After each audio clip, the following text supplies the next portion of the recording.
Mais cet enfant, il faudrait quand même qu'il mange.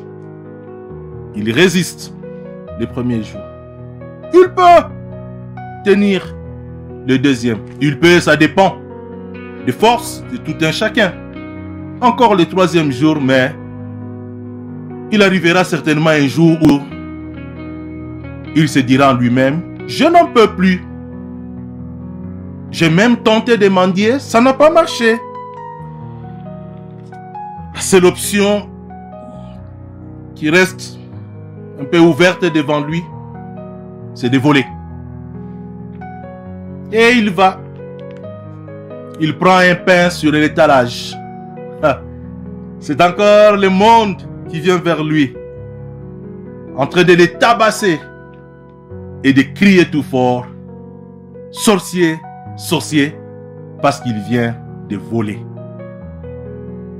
Oui, l'acte que l'enfant vient de poser est punissable en rapport avec le 7e commandement. Tu ne déroberas point. C'est un péché lorsqu'on viole l'un des commandements. C'est pour ça que le catéchisme nous renseigne que le péché est absolu. On ne va pas essayer de le peindre, cet acte-là. Non, l'acte commis n'est pas à tolérer. L'enfant a volé et le vol est interdit parmi les 10 commandements. Le péché est absolu. Mais il y a encore un autre angle, nous renseigne le catéchisme. La culpabilité. Là, il faudrait qu'on puisse se taire, se regarder au-dedans de nous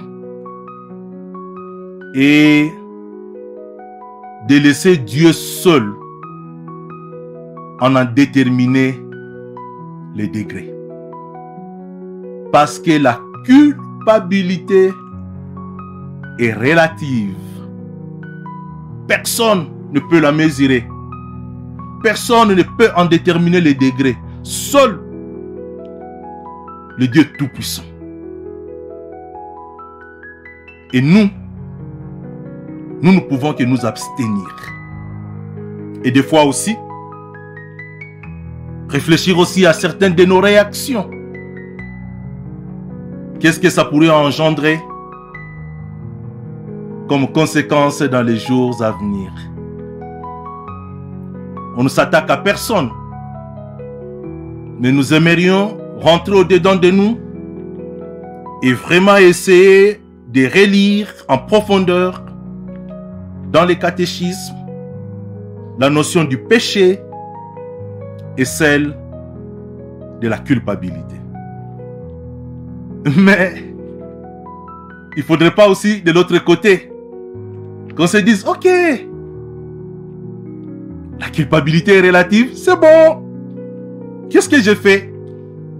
Je n'ai pas mangé aujourd'hui. Comme demain je ne saurais pas tenir, je vais quand même aller voler. Si on m'attrape, je dis non, non, non, non, non. Allez lire dans le catéchisme au chapitre 4, le point 3. Regardez le sous-point 2, culpabilité. Vous ne savez pas pourquoi j'ai volé. Ah bon, quand même, tu as conçu ça, tu as préparé, tu t'es arrangé, tu as décidé de le faire volontairement. Ça, c'est quand même autre chose. Ce n'est pas ce que nous enseignons. Ce qui est enseigné dans l'église est que tu ne déroberas point. Ça s'arrête là. Nous ne sommes pas autorisés à le faire. Le reste, c'est l'affaire de Dieu lui-même. Quant à nous, c'est de fournir un effort pour respecter, dans la mesure du possible, vraiment on peut même dire scrupuleusement, le commandement que Dieu nous donne. Parce que Jésus a demandé ça au jeune homme riche. Il a même nommément cité le 7e commandement. Il lui a dit, tu ne déroberas point. Il est écrit. Et Jésus tient à ce que nous puissions obéir au commandement. Et c'est important pour nous. Dans la Bible, on a encore beaucoup plus de lumière encore. Toujours en rapport avec